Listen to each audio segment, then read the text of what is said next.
Hello, my name is Nathaniel Gage, and this is my discussion post on the problem of human scale. From a traditional Republican standpoint, based on Aristotle and other ancient Greek thinkers, republics should be small. That way, their people have a voice and can directly affect their government. This is the best way to assure liberty, according to Aristotelian thought.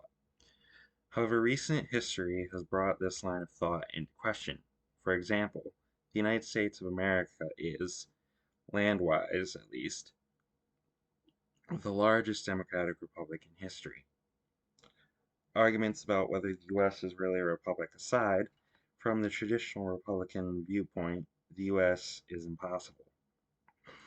Regardless of what historic Republicans might have thought about the US and its government, its size has certainly yielded many benefits. As Hansen, Holberg, and Seretslu put it, increasing the size of the jurisdiction makes it possible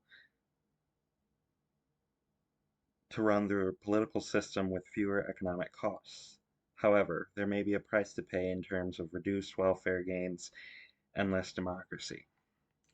It seems the argument might best be put this way.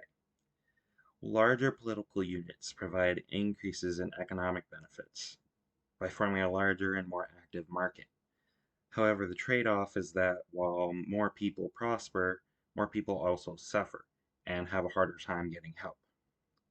Certain aspects of democracy and certain economic concerns can best be handled by small governments, but other aspects of both are better handled by large governments.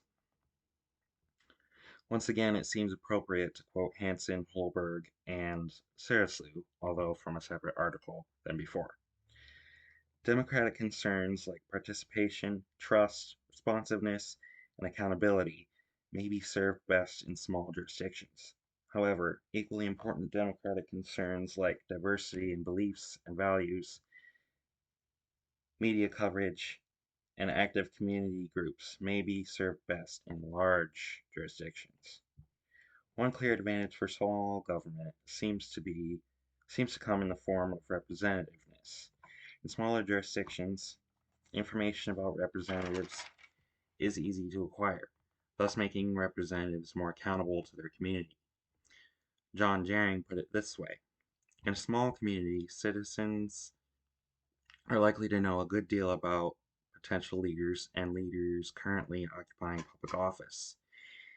It should be fairly easy to monitor candidates and officials to discover whether or to what degree they are representing them. In larger communities, information is harder to gather, and thus representatives are less accountable to the people. Really, there are pros and cons to both large and small governments. Small governments may be less able to provide for their citizens' material needs, although this is not always true, but large governments are more likely to ignore or trample their citizens' rights. It seems to me that there's a trade-off, and whether you choose or whether the people choose a larger style of government or smaller government in terms of scale, there will be negatives and positives either way. In the US, for instance, the US has a population of millions of people, and there's no way that that many people can be equally represented by the roughly 400 senators in Congress. Um, but the interests of the people in the US and who live in towns and rural areas are more easily handled by the local officials.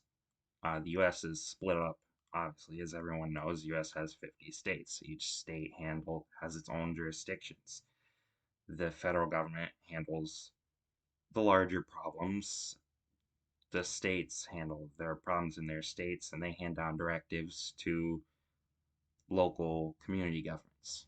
Thank you.